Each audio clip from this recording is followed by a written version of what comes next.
diggers, I just got permission to hunt this 1908 house. They have a huge yard. It goes all the way back to the other street. And I wonder if there used to be a carriage house here, because I see what's like an old driveway.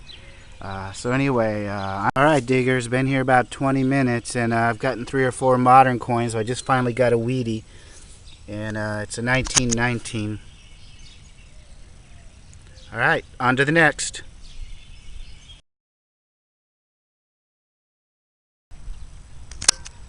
Alright diggers, got another Wheatie. It looks like 1911.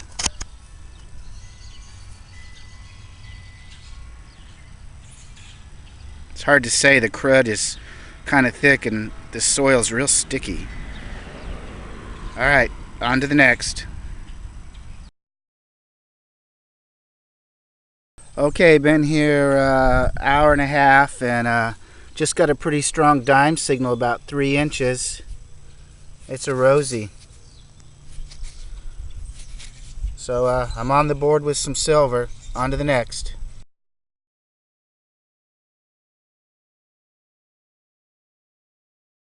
Alright diggers, today is Sunday, first day of spring.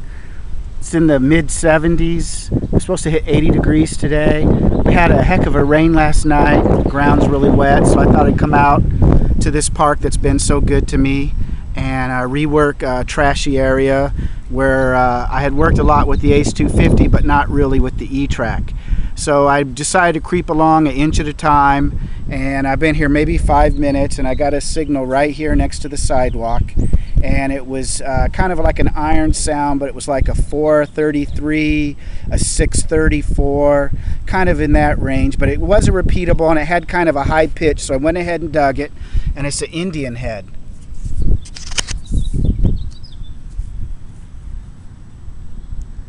I think it's 1891, but it's in really nice shape.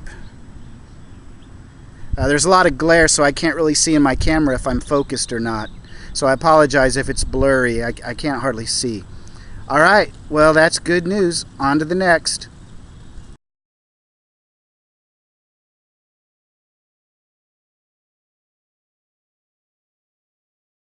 Okay, it's been about 3 minutes since I found the Indian head, and this signal, again, right next to the sidewalk.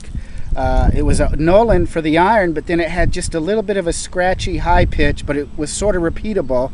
And look what I found here. This rusty nut and a Wheatie. It looks like 1914, but it's hard for me to say for sure. My eyes just aren't that good. But it's definitely in the teens. And it was about 6 or 7 inches deep. So that E-Trac was able to find it right next to that rusty nut. Okay, on to the next. Hey diggers, it's been about 15 minutes and I'm kind of getting here where the 2 sidewalks meet, and I just had a really weird signal. It was jumping around. I mean, I couldn't pin it down. It didn't have a high tone, a low tone. It's just jumpy. So I thought, you know what? There's something down there. I'm going to dig it up and see what it is. And it's a buffalo nickel.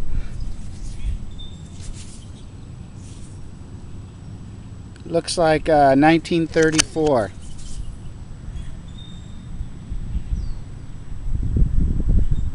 That's just the craziest signal, and I only dug it out of curiosity.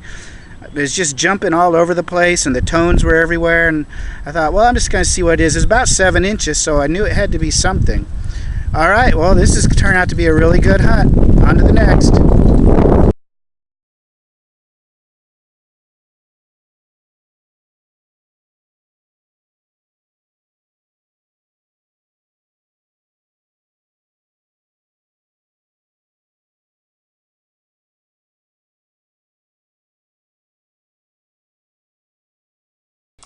Alright diggers, I got my finds all cleaned up. There wasn't many to clean, but